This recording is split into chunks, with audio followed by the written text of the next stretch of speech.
స్తుతించుడి, ఎల్లప్పుడు దేవుని స్తుతించుడి. దేవుని స్తుతించుడి, ఎల్లప్పుడు దేవుని స్తుతించుడి. ఆయన పరిశుద్ధాలయమందు, ఆయన పరిశుద్ధాలయమందు, ఆయన సన్నిధిలో, ఆయన సన్నిధిలో ఎల్లప్పుడు దేవుని స్తుతించుడి. దేవుని స్తుతించుడి, ఎల్లప్పుడు దేవుని స్తుతించుడి. దేవుని పరిశుద్ధ నామానికి మహిమ కలుగును గాక. ఆశీర్వదించబడిన ఈ దినమును బట్టి ప్రభువును స్తుతిస్తున్నాను. ఈ కార్యక్రమాన్ని వీక్షిస్తున్న మీ అందరికీ కూడా ప్రభు అయిన యేసుక్రీస్తు నామములో శుభములు, వందనాలండి. అందరికీ ప్రైజ్ ది లార్డ్. ఈ దినము కొరకైనటువంటి దేవుని యొక్క వాక్య భాగమును చదువుకునే ముందుగా మీరందరూ కూడా అనుదినము ప్రార్థన చేస్తున్నారు కదా. దేవుని యొక్క వాక్యాన్ని అనుదినము చదువుతున్నారా? మీ యొక్క ఆత్మీయ సహవాసంలో, సంఘ సహవాసంలో అనుదినము మీరు గడుపుచూ ఉన్నారా? ప్రభువులో మీ ఆత్మీయ స్థితి ఎలా ఉందో మీరు పరీక్షించుకుంటున్నారా? ఈ కడవరి దినాలలో మనల్ని మనము దైవభక్తి విషయంలో వర్ధిల్లింప చేసుకోవడం అనేది చాలా ప్రాముఖ్యమైనది. మీ ప్రార్థనలో, ఆత్మీయతలో, వాక్యంలో ఎక్కడ కూడా మీరు పడిపోకుండా మీ ఆత్మీయ స్థితిని మీరు కాపాడుకోవాలి. ఆమేన్. ఈ దినము కొరకైనటువంటి దేవుని యొక్క వాక్య భాగాన్ని మనం చదువుకుందాం. కీర్తనల గ్రంథము 112వ అధ్యాయము 4వ వచనాన్ని చదువుకుందాం. యథార్థవంతులకు చీకటిలో వెలుగు పుట్టును, వారు కటాక్షమును వాత్సల్యతయు నీతియు గలవారు. దేవునికి స్తోత్రం. దేవుని పిల్లలారా, ఎవరైతే యథార్థవంతులుగా ఉంటారో వారి యథార్థతే, వారు చీకటిలో నుండి వెలుచు ఉన్నప్పటికీ వారికి ఏమి కలుగుతుంది? వెలుగు పుడుతుంది అని వాక్యం చెప్తున్నది. ఆమేన్. దేవుని పిల్లలారా, మనం గమనించినట్లయితే యథార్థత అనేది మన జీవితంలో చాలా ప్రాముఖ్యమైనది. దేవుడు మనల్ని చూసినప్పుడు ఆయన మనలో ఉన్నటువంటి యథార్థతను బట్టి మనతో మాట్లాడతాడు, మనతో నడుచుకుంటాడు, మనల్ని దర్శిస్తాడు. ఆమేన్. యథార్థవంతులకు చీకటిలో వెలుగు పుడుతుంది. నేటి దినాలలో మనము యథార్థతను చూడగలుగుతున్నామా? కుటుంబాల్లో కానీ, వ్యక్తిగత జీవితాల్లో కానీ ఎంతమంది తమ యథార్థమైనటువంటి జీవితాన్ని కాపాడుకోగలుగుతున్నారు? బైబిల్ గ్రంథంలో ఒక యథార్థవంతుడున్నాడు, నీతిమంతుడున్నాడు, న్యాయమును ప్రేమించినటువంటి వాడున్నాడు. అటు వారిని గురించి మనం కొన్ని మాటలు చదువుకుందాం. యోబు గ్రంథము 1వ అధ్యాయము 1వ వచనమును చదువుకుందాం. ఊజు దేశమందు యోబు అను ఒక మనుష్యుడుండెను. అతడు యథార్థవంతుడును న్యాయవంతుడునై దేవుని యందు భయభక్తులు కలిగి చెడుతనము విసర్జించినవాడు. దేవునికి స్తోత్రం. ఇక్కడ మనం ఒక యథార్థవంతుడిని మనం చూస్తూ ఉన్నాం. ఇతడు దేవుని యందు ఎంతో భయభక్తులు కలిగిన వాడుగా ఉండి చెడుతనాన్ని విసర్జించి దేవుని కొరకు ఒక నమ్మకముగా జీవించేటువంటి వ్యక్తిగా మనం ఇక్కడ చూస్తూ ఉన్నాం. అలాగే అతన్ని గురించినటువంటి సాక్ష్యము కూడా దేవుడు ఏమని సాక్ష్యం ఇస్తున్నాడు? 8వ వచనంలో, అందుకు యెహోవా, నీవు నా సేవకుడైన యోబు సంగతి ఆలోచించితివా? అతడు యథార్థవంతుడను న్యాయవంతుడునై దేవుని యందు భయభక్తులు కలిగి చెడుతనము విసర్జించినవాడు. భూమి మీద అతని వంటి వాడెవడును లేడు. దేవునికి స్తోత్రం. దేవుని పిల్లలారా, మనం గమనించాలి, దేవుడు సహితము యోబు యొక్క యథార్థతను బట్టి చూస్తూ ఉన్నాడు, యోబును బట్టి సాక్ష్యమిస్తూ ఉన్నాడు. హల్లెలూయా. ప్రియ దేవుని పిల్లలారా, అవును, ఈనాడు నీ యథార్థత సాక్షాత్తు దేవుడే నీకొక సాక్షిగా ఉండాలి. నా కుమారుడు, నా కుమార్తె ఒక యథార్థవంతురాలు, యథార్థవంతుడు అనేటువంటి ఒక సాక్ష్యము నీకున్నదా? అన్ని విషయాలలో ఒక యథార్థతను కాపాడుకుంటున్నామా? వాక్యం చెప్తుంది, ఈ యొక్క యథార్థవంతులు వారు చీకటిలోనికి వెళ్ళినా వారికి వెలుగు పుడుతుంది. ఆమేన్, హల్లెలూయా. యథార్థవంతులు చీకటిలో నడిచినా కానీ వారికి వెలుగు కలుగుతుందంట. ఎలా? యోబు జీవితంలో కూడా ఎన్ని శోధనల నుండి వెళ్ళారో తెలుసా? తన యథార్థతను బట్టి తన పరీక్షించబడ్డాడు. అనేకమైనటువంటి శోధనల నుండి వెళ్తూ ఉన్నాడు. యథార్థవంతులకు కొన్ని శోధనలు వస్తూ ఉంటాయి, బలహీనతలు వస్తూ ఉంటాయి, కొన్ని పరీక్షలు మన జీవితంలో వస్తూ ఉంటాయండి. కానీ నీవు గాఢాంధకారపు లోయలలో నువ్వు వెళ్ళినప్పటికీ కూడా నీ యథార్థత ఉంది చూడండి, నిన్ను కాపాడుతుంది. ఆమేన్. చూడండి, దేవుని వాక్యంలో మనము చూసినట్లయితే యోబు గ్రంథము 23వ అధ్యాయము 16వ వచనంలో, దేవుడు నా హృదయమును కృంగజేసెను, సర్వశక్తుడే నన్ను కలవరపరిచెను, అంధకారము కమ్మియుండినను, గాఢాంధకారము నన్ను కమ్మియుండినను, నేను నాశనము చేయబడి ఉండలేదు. దేవునికి స్తోత్రం, హల్లెలూయా. వాక్యం చెప్తుంది కదా, యథార్థవంతులకు నాశనము లేదు.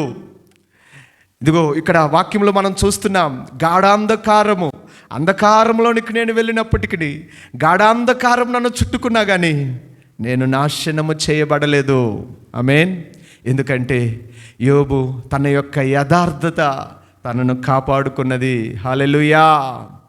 మీ యథార్థ ప్రవర్తన మీకు ఆధారం అవుతుంది. ఆమేన్. ఇంకా దేవుని వాక్యంలో మనం చూసినట్లయితే ఈ యథార్థవంతుడైనటువంటి యోబు జీవితంలో మనకు తెలుసు కదా, ఎన్ని కష్టాలు అనుభవించాడు, ఎన్ని శ్రమలలో నుండి యోబు వెళ్ళాడు. చాలా చాలా భయంకరమైనటువంటి శ్రమలు. తనకున్న ఆరోగ్యం కోల్పోయాడా? ఐశ్వర్యము కోల్పోయాడా? తన వారిని కోల్పోయాడా? జీవితంలో సమస్తమును అన్నింటినీ నష్టపోయాడా?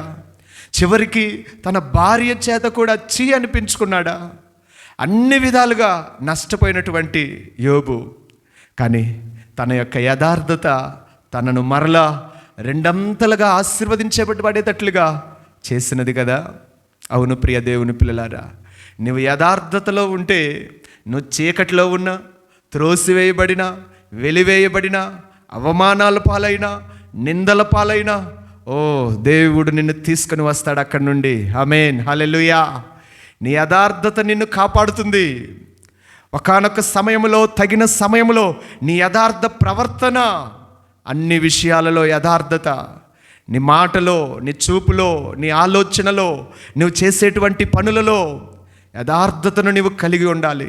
నీ కుటుంబంలో యథార్థతను కలిగి ఉండాలి, సమాజంలో యథార్థతను కలిగి ఉండాలి, సంఘములో యథార్థతను కలిగి ఉండాలి.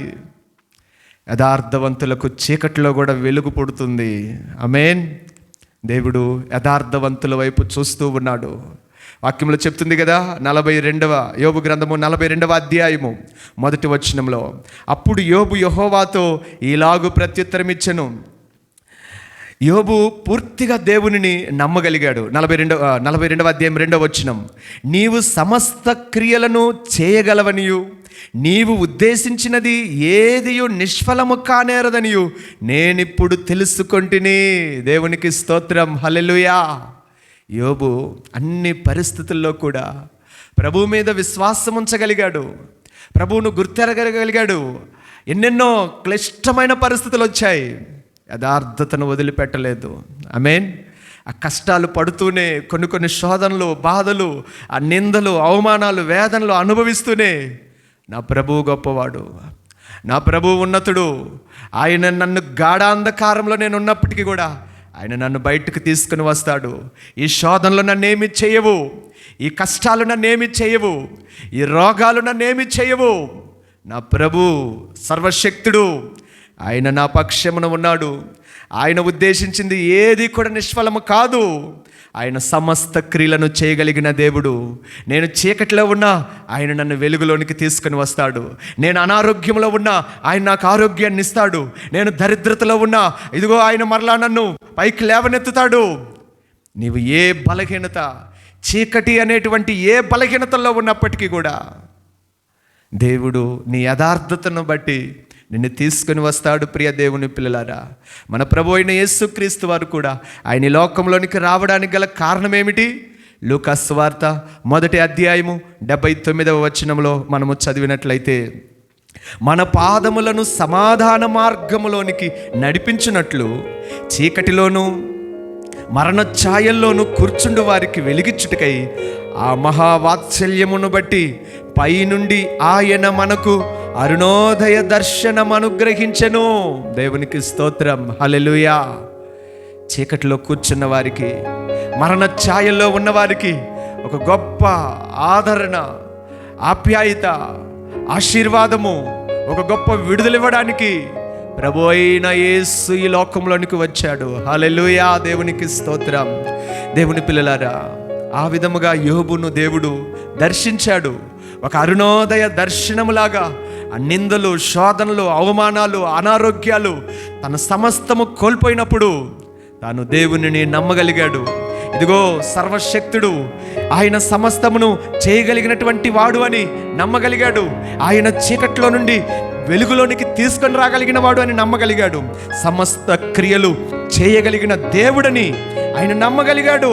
హల్లెలూయా. గనుకనే దేవుడు మరలా తన జీవితాన్ని బాగు చేశాడు, తన కుటుంబాన్ని బాగు చేశాడు, తన బిడ్డలను బాగు చేశాడు, తన కుటుంబ పరిస్థితులను బాగు చేశాడు, తన హృదయంలో నెమ్మదినిచ్చాడు. రెండంతల దీవెన. యోబు గ్రంథం 42వ అధ్యాయం 12వ వచనంలో, యెహోవా యోబును మొదట ఆశీర్వదించినంత కంటే మరి అధికముగా ఆశీర్వదించెను. హల్లెలూయా. ఇది కదా దేవుని యొక్క ఆశీర్వాదం అంటే. ప్రియ దేవుని పిల్లలారా, దేవుడు తప్పకుండా నిన్ను ఆశీర్వదిస్తాడు, నిన్ను బలపరుస్తాడు. ఆయన నీ చెయ్యి విడిచిపెట్టడు. నీ యథార్థతను కాపాడుకో. అన్ని విషయాల్లో నమ్మకంగా ఉండు, యథార్థంగా ఉండు.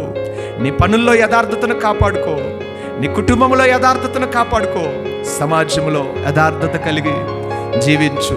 ప్రభు ఆశీర్వదిస్తాడు. కీర్తనల గ్రంథము 11వ అధ్యాయం 7వ వచనంలో, యెహోవా నీతిమంతుడు, ఆయన నీతిని ప్రేమించువాడు, యథార్థవంతులు ఆయన ముఖ దర్శనము చేసెదరు. దేవునికి స్తోత్రం, హల్లెలూయా. మనం ఆరాధించే మన దేవుడు నీతిమంతుడైన దేవుడు, నీతిని ప్రేమించే దేవుడు. యథార్థవంతులు మాత్రమే ఆయన ముఖ దర్శనమును చూస్తారు. ఈ దినమున నీ జీవితంలో దేవుని కార్యాలు చూడాలనుకుంటున్నావా? దేవుని ముఖ దర్శనమును చూడాలనుకుంటున్నావా? నీ యథార్థతే. కొన్ని కార్యాలు జరగాలని నీ జీవితంలో నువ్వు అనుకుంటున్నావు కదా. యథార్థతగా ఉండడానికి ప్రయాసపడు, నీతిని సంపాదించుకో. దేవుడు నిన్ను చేయి విడువడు. నీ కుటుంబంలో, నీ జీవితంలో ఉన్నటువంటి భయంకరమైన అంధకారము, చీకటి, శోధన అనే ఈ పరిస్థితులన్నిటి నుండి దేవుడు నిన్ను విడిపించగలడు. ఆ చీకట్లో నుండి దేవుడు నిన్ను తీసుకొని వచ్చి వెలుగులోనికి దేవుడు నిన్ను నింపగలడు. ఆమేన్. దేవుని పిల్లలారా, ప్రభు అటు కార్యం చేస్తాడు. ఆయన మీ జీవితాలను వెలుగుమయముగా చేయాలని ఆయన ఆశపడుచున్నాడు. రండి, యథార్థతలోనికి రండి. మీ ప్రతి అవిధేయతలు విడిచిపెట్టండి. దేవునికి విరోధమైన ప్రతి కార్యాలను విడిచిపెట్టండి. ఈ రోజున తీర్మానం చేసుకోండి, ప్రభువా, ఈ దినము నుండి ఇదిగో యోబు వలె ఒక యథార్థతను కలిగి జీవిస్తాను ప్రభువా. నన్ను ఆ అంధకారములో నుండి నన్ను విడిపించు ప్రభువా అని ప్రార్థన చేయండి. ప్రభు తప్పకుండా మీకు సమాధానం ఇస్తాడు. ఆమేన్. యథార్థవంతులను ఆయన ఎప్పుడు దాటిపోడు. హల్లెలూయా. నువ్వు ఆయన నమ్మవచ్చు. ఆయన సర్వశక్తిమంతుడైన దేవుడని యోబు నమ్మాడు. ఆయనే మనల్ని విడిపించువాడు. చీకటిలో నుండి నిన్ను విడిపించి వెలుగుమయముగా నిన్ను, నీ కుటుంబాన్ని చేయగలిగిన సమర్థుడు. హల్లెలూయా. ప్రార్థన చేద్దాం. దేవుని యొక్క కార్యాలు మన జీవితంలో జరుగునట్లుగా ప్రార్థన చేద్దాం. అందరూ కూడా ప్రార్థనలో ఏకీభవించండి. దేవుణ్ణి అడగండి, మంచి తీర్మానం చేసుకోండి. ప్రభువా, ఈ దినము నుండి నేను యథార్థతను కలిగి జీవించడానికి నేను తీర్మానం చేసుకుంటున్నాను. ప్రభువా, నన్ను యథార్థతలో నడిపించయ్యా, నీ సత్య మార్గంలో నడిపించయ్యా, నాలో ఉన్న అవిధేయతలన్నీ కూడా తొలగించు ప్రభువా అని ప్రార్థన చేయండి. దేవుని కార్యం మీ జీవితంలో జరగబోతుంది. ఆమేన్. దేవుడు మిమ్మల్ని వెలుగులోనికి తీసుకొని రాబోతున్నాడు. ఆమేన్. ప్రభు కార్యము మన జీవితాల్లో జరుగునట్లుగా ప్రార్థన చేసుకుందాం. మహాపరిశుద్ధుడు అయిన మా ప్రియ పరలోకపు తండ్రి, జీవము కలిగిన యేసు, నీ ఘనమైన నామమును స్తుతిస్తున్నాను. అయ్యా నీ నామమునకు మహిమ చెల్లిస్తున్నాను ప్రభువా. ఆత్మదేవా మీకు స్తోత్రములు, కృపాసత్య సంపూర్ణుడా మీకు స్తోత్రములు ప్రభువా. నీ నామమునకు మహిమ. యథార్థత కలిగిన జీవితంలో మమ్మల్ని నడిపించండి. నీ వాక్యంలో మీరు తెలియజేస్తున్నారు, యథార్థవంతులకు చీకటిలో కూడా వెలుగు పుడుతుంది అని. అవునయ్యా, మా జీవితాలను వెలిగించే దేవుడవు ప్రభువా.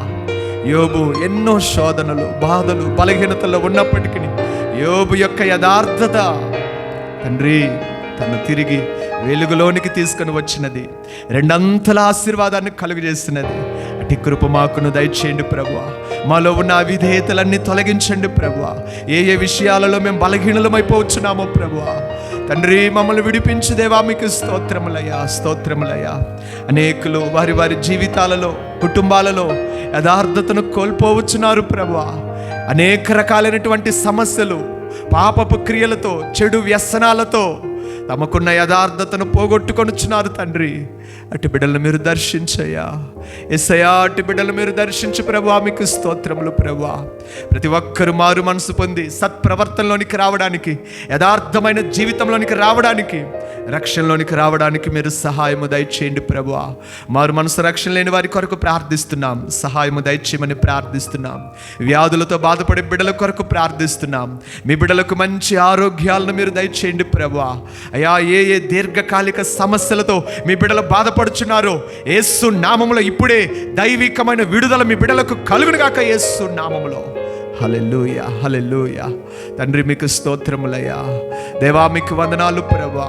రకరకాలైనటువంటి అనారోగ్య సమస్యలు తండ్రి, ఆ సమస్యలన్నిటి నుండి విడుదల దయచేయండి దేవా. ఈ సమయంలో ఈ ప్రార్థనలో ఏకీభవిస్తూ ఉన్న బిడ్డలతో అయ్యా వారిని మీరు తాకండి ప్రభువా. వారి యథార్థతను బట్టి ఆ బిడ్డలకు మంచి ఆరోగ్యాలు కలుగును గాక యేసు నామములో. తండ్రి మీకు వందనాలయ్యా. కుటుంబాల్లో, జీవితాల్లో ఉన్న ఆర్థికపరమైన ఇబ్బందులను బట్టి ప్రార్థిస్తున్నాం. మీ బిడ్డలను విడిపించండి, సహాయము దయచేయండి ప్రభువా. ప్రతి విధమైన ఆర్థిక అవసరతలన్నీ కూడా తీర్చండి ప్రభువా. మీకు స్తోత్రములయ్యా, స్తోత్రములయ్యా. వారి వారి యథార్థతను బట్టి వారిని ఆశీర్వదించు ప్రభువా. మీకు స్తోత్రములు తండ్రి. అలాగే కుటుంబ సమస్యలతో బాధపడుచున్న బిడ్డల కొరకు ప్రార్థిస్తున్నాం. చాలా కుటుంబాల్లో నెమ్మది లేదయ్యా, నిజమైన సమాధానము లేదు ప్రభువా. అయ్యా, కలహాలతో నింపబడి ఉన్నారు, కుటుంబాలు అపవిత్రతతో నింపబడి ఉన్నాయి, యథార్థతను కోల్పోయినటువంటి కుటుంబాలుగా ఉంటూ ఉన్నాయి. దర్శించు ప్రభువా, కుటుంబాలను మీరు దర్శించు ప్రభువా. అయ్యా, ఒకరి పట్ల ఒకరికి ప్రేమానురాగాలు కలుగు చేయండి ప్రభువా. నీ సమాధానమునివ్వండి ప్రభువా. యథార్థతలోనికి వచ్చినట్లుగా మీరు సహాయము దయచేయండి ప్రభువా. మీకు వందనాలయ్యా. తండ్రి మీకు స్తోత్రములయ్యా. కుటుంబాలలో భార్యాభర్తల మధ్యలో సమాధానం లేకుండా చేస్తున్నటువంటి ప్రతి విధమైనటువంటి దుష్ట క్రియలను యేసు నామములో బంధిస్తున్నాం తండ్రి. మీకు వందనాలయ్యా. కుటుంబాల్లో నెమ్మదిని దయచేయండి ప్రభువా. ఒకరి పట్ల ఒకరికి ప్రేమను మీరు కలుగు చేయండి ప్రభువా. ఐక్యతను మీరు కలుగు చేయండి ప్రభువా. మీకు స్తోత్రం, స్తోత్రం. మా దేశ క్షేమము కొరకు ప్రార్థిస్తున్నాము తండ్రి. మా దేశంలో ఉన్నటువంటి అన్ని రకాలైన ప్రజల కొరకు ప్రార్థిస్తున్నాం ప్రభువా. మీకు వందనాలయ్యా. మా దేశమునకు క్షేమమును మీరు దయచేయండి ప్రభువా. మీకు స్తోత్రం. జీవాధిపతి, జీవాధిపతి, సర్వాధికారి మీకు స్తోత్రములయ్యా, స్తోత్రములయ్యా, స్తోత్రములయ్యా. ఆత్మదేవా మీకు వందనాలు. యెరూషలేము క్షేమము కొరకు ప్రార్థిస్తున్నాం ప్రభువా. తండ్రి మీకు స్తోత్రములయ్యా, స్తోత్రములయ్యా. ఆత్మదేవా మీకు వందనాలు చెల్లిస్తున్నాము తండ్రి. మీకు వందనాలు ప్రభువా. దేవా అయ్యా, ఎవరైతే యవన బిడ్డలు వివాహాలు జరగాలని ఎదురు చూస్తూ ఉన్నారు, తగిన సమయంలో వారి జీవితాలలో నీ కార్యమును జరిగించమని ప్రార్థిస్తున్నాం తండ్రి. మీకు స్తోత్రములు ప్రభువా. కృప చూపించయ్యా, కృప చూపించయ్యా. ఎవరైతే దేవా ఉద్యోగ ప్రయత్నాలు చేస్తూ ఉన్నారు, ఇంటర్వ్యూలకి అటెండ్ అవుతూ ఉన్నారు, వారికి అయ్యా మంచి ఉద్యోగాలను మీరు దయచేయండి ప్రభువా. అయ్యా నైనా మంచి ఉత్తీర్ణతను దయచేయండి ప్రభువా. మీకు స్తోత్రం, స్తోత్రం, స్తోత్రం తండ్రి. ఆత్మదేవా, పరిశుద్ధాత్ముడా, పరిశుద్ధాత్ముడా మీకు స్తోత్రములు ప్రభువా. చదువుకునే బిడ్డల కొరకు ప్రార్థిస్తున్నాం తండ్రి. 10th క్లాస్ ఎగ్జామ్స్ రాస్తున్న బిడ్డల కొరకు ప్రార్థిస్తున్నామయ్యా దేవా. అలాగే అయ్యా నైనా ఇంకా తదుపరి చదువులలో అయ్యా ఎగ్జామ్స్ కొరకు సిద్ధపడుతున్న బిడ్డల కొరకు ప్రార్థిస్తున్నాం తండ్రి. మంచి జ్ఞానమునివ్వండి అయ్యా, జ్ఞాపక శక్తినివ్వండి అయ్యా ప్రభా. మరి ఎగ్జామ్స్ రిజల్ట్స్ కొరకు ఎదురు చూస్తున్న బిడ్డల కొరకు ప్రార్థిస్తున్నాం. మంచి ఉత్తీర్ణతను మీరు దయచేయమని ప్రార్థిస్తున్నాం తండ్రి. బిడ్డలు నీకు యథార్థముగా బ్రతుకున్నట్లుగా మీరు కృప చూపించండి ప్రభువా. సహాయము దయచేయండి అయ్యా. మీకు స్తోత్రములయ్యా. కోర్టు సమస్యల ద్వారాగా, స్థల వివాదాల ద్వారాగా, ఇంకా అనేకమైనటువంటి సమస్యలతో కోర్టుల చుట్టూ తిరుగుతూ ఉండే బిడ్డల కొరకు ప్రార్థిస్తున్నాం తండ్రి. న్యాయపరమైన సహాయాన్ని మీ బిడ్డలకు దయచేయమని ప్రార్థిస్తున్నాం తండ్రి. దేవా, కృప చూపించయ్యా, కృప చూపించయ్యా. నీ మేలులతో నింపండి ప్రభువా. మీకు స్తోత్రములు నాయనా. అయ్యా, మీ బిడ్డలకు మీరు సహాయము దయచేయమని ప్రార్థిస్తున్నాం తండ్రి. మీకు వందనాలు ప్రభువా. సంతానము కొరకు ఎదురు చూస్తున్న బిడ్డల కొరకు ప్రార్థిస్తున్నాం. యేసు నామములో మీ బిడ్డల యొక్క అటువారి గర్భము తెరవబడును గాక. యేసు నామములో గర్భఫలము కలుగును గాక అని పలుకుచున్నాము తండ్రి. మీకు స్తోత్రములయ్యా. దేవా, మీకు వందనాలు. గర్భవతులుగా ఉన్న బిడ్డల కొరకు ప్రార్థిస్తున్నాం తండ్రి. తగిన సమయంలో వారి జీవితాలలో మీరు మేలు చేయండి ప్రభువా. చక్కని బిడ్డల నుంచి మీరు దీవించమని ప్రార్థిస్తున్నాం తండ్రి. అయ్యా, మీకు స్తోత్రములయ్యా. దేవా, మీకు వందనాలు ప్రభువా. మీకు వందనాలు ప్రభువా. ఆత్మదేవా, మీకు స్తోత్రములు. నూతన మందిర నిర్మాణము కొరకు ప్రార్థిస్తున్నాం తండ్రి. అయ్యా, మీరు సహాయము దయచేయండి. తగిన సమయంలో ఆ కార్యాన్ని మీరు జరిగించమని ప్రార్థిస్తున్నాం తండ్రి. ఆత్మదేవా, మీకు వందనాలు. ఈ దినమంతటిలో మీ బిడ్డలకు మీరు తోడుగా ఉండండి ప్రభువా. వారికి కలిగినటువంటి పనులు, ఉద్యోగాలు, వ్యాపారాలు, కూలి పనులు, చేతి వృత్తులు ప్రతిదీ మీరు దీవెనకరముగా మార్చు ప్రభువా. మంచి ఆదాయ వనరులను మీ బిడ్డలకు మీరు అనుగ్రహించమని ప్రార్థిస్తున్నాం తండ్రి. మీకు వందనాలయ్యా. వారి ప్రయాణాలను మీరు దీవించండి ప్రభువా. మీకు స్తోత్రములు తండ్రి. నీ మేలులతో తృప్తిపరచండి. నీ కృపలతో మీ బిడ్డలు మీరు నింపమని ప్రార్థిస్తున్నాం తండ్రి. మీకు వందనాలు. ఈ దినమంతటిలో కూడా మీ యొక్క సహాయము దయచేయండి దేవా. మీకు వందనాలయ్యా. మీకు స్తోత్రములయ్యా, స్తోత్రములయ్యా. ఈ దినమంతా కూడా ప్రభువా యథార్థత కలిగి ఇది మొదలుకొని నీ కొరకు సాక్షులుగా జీవించే కృపను మాకు దయచేయమని ప్రార్థిస్తూ సమస్త స్తుతి, మహిమ, ఘనత, ప్రభావములను చెల్లిస్తున్నాము తండ్రి. నజరేయుడైన యేసు నామమున ఈ మనవులన్నిటినీ అడిగి వేడుకొని ప్రార్థిస్తున్నాము తండ్రి. ఆమేన్, ఆమేన్. మన పరమ తండ్రి అయిన దేవుని యొక్క ప్రేమ, కుమారుడైన యేసుక్రీస్తు వారి యొక్క కృప, పరిశుద్ధాత్మ అన్యోన్యమైన సహవాసము ఇప్పుడు ఎల్లప్పుడూ సకల పరిశుద్ధులందరికీ, ఈ కార్యక్రమాన్ని వీక్షిస్తూ యథార్థత కలిగి జీవించాలని తీర్మానం చేసుకున్న ప్రతి బిడ్డలకు ఆయన కృప, సమాధానము, సంతోషము, ఆరోగ్యము, ఆశీర్వాదము నిత్యము తోడయుండి నడిపించునుగాక. అందరు చెప్పండి ఆమేన్, ఆమేన్. మీ గాడ్ బ్లెస్ యూ. దేవుడు మిమ్మల్ని దీవించునుగాక. ఈ దినమంతట్లో దేవుని కృప మీ అందరికీ తోడయుండి నడిపించునుగాక. ఆమేన్. Praise the lord.